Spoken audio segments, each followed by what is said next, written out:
Okay, good evening, grade 8 students.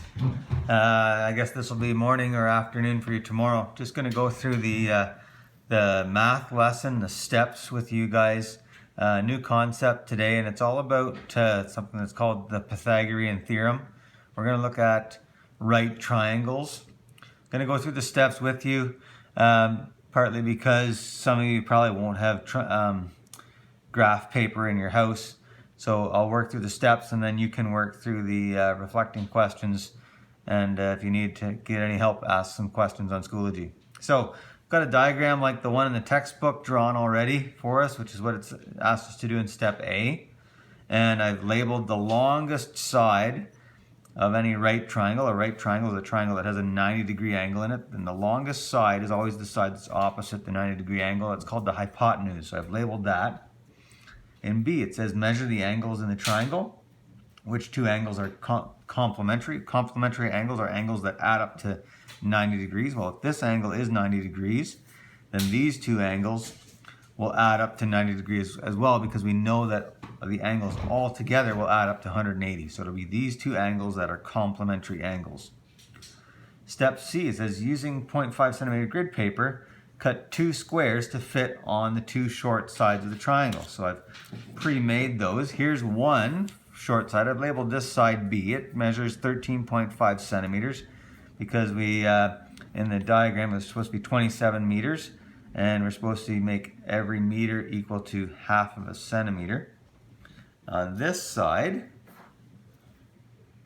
is supposed to be 10 meters, so we use 0.5 centimeters equals to a meter, so that's 5 centimeters, and that we'll label that side A.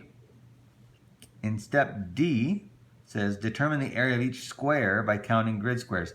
We're going to do a shortcut on this a little bit by using the formula, since we know the formula for area of a square. So that'll be 13.5 times 13.5, and we get an area of 182.25 centimeters squared. And over here we get an area of 5 by 5, so that's 25 centimeters squared. In step D, it says using a ruler, measure the hypotenuse to the nearest tenth of a centimeter, and using 0.5 centimeter grid paper, cut out a square with that side length. Estimate the area of the square.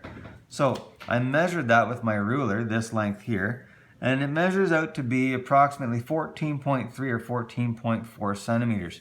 So I've made a square that size, and I can put that on my diagram.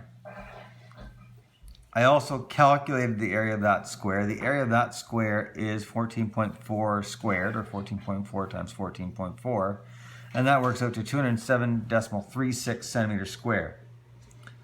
In step F, it says square the length of the hypotenuse to calculate a more precise value, which we just did that. So it says describe how the area of the largest square seems to compare with the sum of the areas of the two smaller squares. So here's your challenge. I won't do this part for you, but this area, compare that measurement to the measurement of these two when you add them together. You should notice something very, very close. Okay, good luck guys with the rest. Oh, there's one more step, sorry. H, how does the distance that the fielder throws the ball relate to the sum of the areas of the two smaller squares? So look for a relationship. When you add these two together, what do you notice about that answer compared to this area right here? Okay, good luck with that, guys. You can ask Mr. Roofer or myself for some help if you need any, and we'll talk to you soon. Bye.